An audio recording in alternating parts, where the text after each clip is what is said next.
One morning at breakfast, shortly after I met Mr. Schoaf, he asked me if he could see my current list of goals. He said, "Let me see your list of goals, and let's go over them and talk about them. Maybe that's the best way I can help you right now."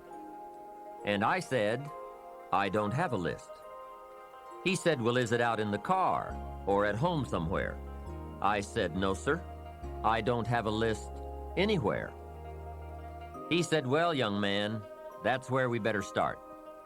Then he added, "If you don't have a list of your goals, I can guess your bank balance within a few $100s, which he did, and that got my attention. I said, "You mean that if I had a list of goals, that would change my bank balance?" He said, "Drastically." That day I became a student of how to set goals, and sure enough, when I learned how, my whole life changed. My income, my bank account, my personality, my lifestyle, my accomplishments. So I'd like to share with you the best I have learned and practiced on goal setting. First of all, I'd like to say that we are all affected by 5 factors. The first is environment. The second is events. The third is knowledge. The fourth is results. And the fifth, and often overlooked factor that affects our lives is our view of the future, our dreams. I won't get into all of these influences here, but let me concentrate on the fifth one, dreams. Of all these 5 influences, make sure your dreams are the greatest influence on your daily decisions and activities. Put another way, make sure that the greatest pull on you is the pull of the future. For your dreams to greatly influence you, for the future to pull you, your future must be well planned. There are 2 ways to face the future. One is with apprehension, the other with anticipation. Guess how many people face the future with apprehension? Why? They don't have it well designed. And without really thinking about it, they have probably bought someone else's view of how to live. You will face the future with anticipation when you have planned a future you can get excited about, when you have designed your future results in advance. In this way, the future will capture your imagination. It will exert an enormous influence on you. And to design your future, you must have goals. Well-defined goals are like a magnet. They pull you in their direction, and the better you have defined them, the better you have described them, the harder you work on them, the stronger they pull. And they pull you through all kinds of difficulties too. Without goals, it is easy to let life deteriorate to the point where you're just making a living. It is not difficult to get trapped by economic necessity and settle for existence rather than substance. We all have a choice. We can either make a living or design a life. Mr. Schoaf said to me, "I don't think your current bank balance is a true indicator of your level of intelligence." I was happy to hear that. He said, "I think you have plenty of talent and ability, and that you're much smarter than your bank balance indicates." And that turned out to be true. I was much smarter. My question to him was, then why isn't my bank balance bigger? And he said, "You don't have enough reasons for accomplishing great things. If you had enough reasons, you could do incredible things.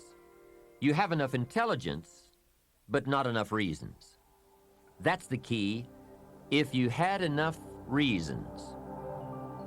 In my years of study, I've also discovered this: reasons come first, and answers come second. Life has a strange way of hiding all the answers and disclosing them only to people who have been inspired to look for them, who have reasons to look for them. Put another way, when you know what you want, and you want it badly enough, you will find ways to get it. The answers, the methods, the solutions will become evident to you. Hey, what if you had to be rich? Are there any books and tapes on the subject? The answer is yes. There are plenty of good ones. But if you don't have to be rich, you probably won't read the books or listen to the tapes. What drives us to find the answers is necessity. So work on your reasons first, answer second.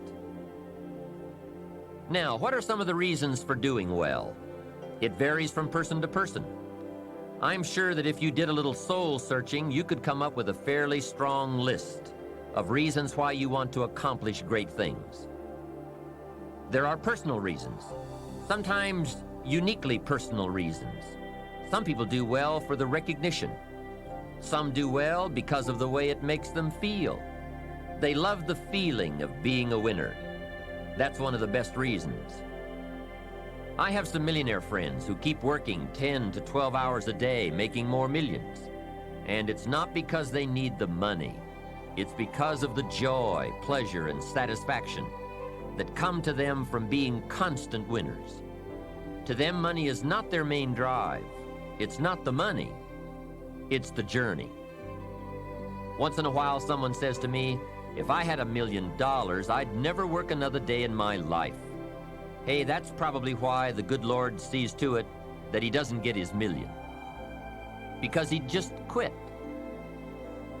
Family is another reason, or motivator for doing well. Some people do extremely well because of other people. And that's a powerful reason. Sometimes we will do things for someone else that we would not do for ourselves. We are made that way. I met a man who once said to me, Mr. Rohn, to do everything I want to do around the world with my family, I need at least $250,000 a year.